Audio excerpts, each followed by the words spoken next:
Annyeonghaseyo, Yorobun. Welcome back for another lesson. So, verb vocab strategy tayo, episode number 9. So, in this lesson guys, ang grammar na gagamitin naman natin ay yung verb or adverb ulte. So, ang sa English, when or kapag. So, may verb tayo dito, and then English, Tagalog, and then sample sentences. Okay, let's go. Ita, to have, meron.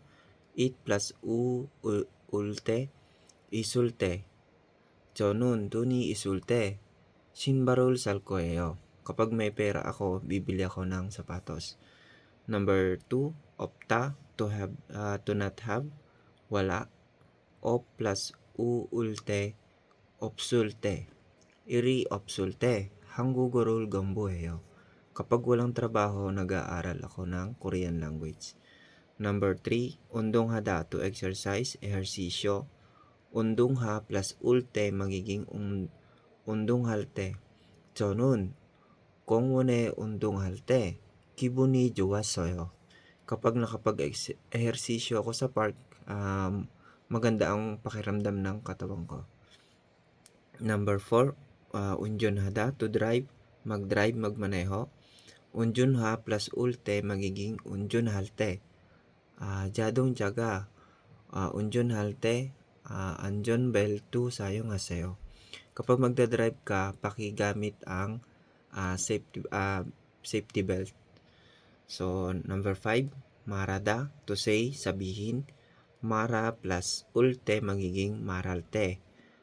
Maralte nurul boseyo. Okay? Look at me when you speak. Okay? Tingnan mo ako kapag nagsasalita. Tingnan mo ako pag nagsasalita ako. Number 6, 사용하다, to use, gamitin.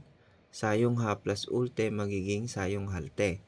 이 제품을 사용할 때 주의 사항을 읽어보세요.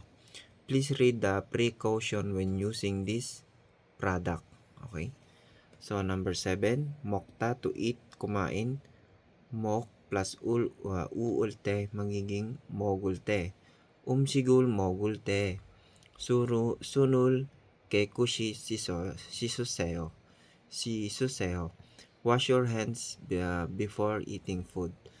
Number 8, 마시다, to drink, uminom. 마시 plus ulte magiging 마실 때. 알코올 음료를 마실 때는 과음을 피하세요. Avoid excessive drinking when consuming alcoholic beverage. Number 9, 여행하다, to travel, maglakbay. 여행하 plus ulte, 여행할 때.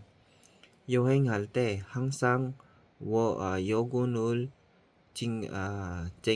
챙기세요. Always remember to bring your passport when traveling. Okay, number 10, molta, to be far, malayo. Mol plus ulte magiging molte. 거리가 멀 때는 미리 출발하는 것이 좋습니다. Okay. It's advisable to leave early when the distance is far. Number 10, 행복하다, to be happy, masaya. 행복하 plus ulte magiging 행복할 때. 행복할 때는 작은 일에도 감사함을 느끼세요. Feel gratitude for the little things when you're happy. Okay? Number 12, 쉬다, to rest, magpahinga. 쉬 plus ulte magiging 쉴 때. 쉴 때는 책을 읽거나 음악을 듣는 것도 도움이 돼요. Reading a book or listening to music can also be helpful when resting. Okay? Number 13, simhada, too much workout, sobrang paggawa. Simha plus ulte magiging simhalte. 피로가 심할 때는 충분한 휴식이 필요합니다. When fatigue is severe, you need rest. Okay? You need to rest. Number 14, nulda, to play, maglaro. Nul plus ulte magiging nulte. Nulte는 안전을 항상 항상 고려 하세요. Always consider safety when playing. Okay? So, may mali ako nakita guys. Ito na to. Hangsang to. Yan. Hangsang. Number 15, juwahada, to like, gusto. Juwa plus ulte magiging juwahalte. Juwahalte nun, ku tesangul jaju 생각하게 돼요. Okay? So, maliit. When you like something to think about it often. Okay? So, kapag may gusto tayong bagay daw, isipin natin daw mabuti muna bago natin bilhin. So, ayan guys, ang ating verb vocab strategy na gamit natin ay yung ulte na grammar. So, I hope na makatulong ito sa inyo para ma-familiarize natin yung grammar na uulte.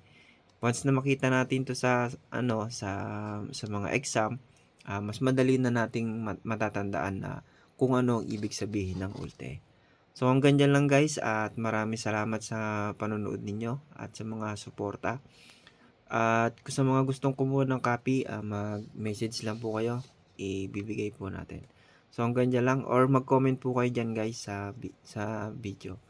Salamat sa panonood, thank you and God bless.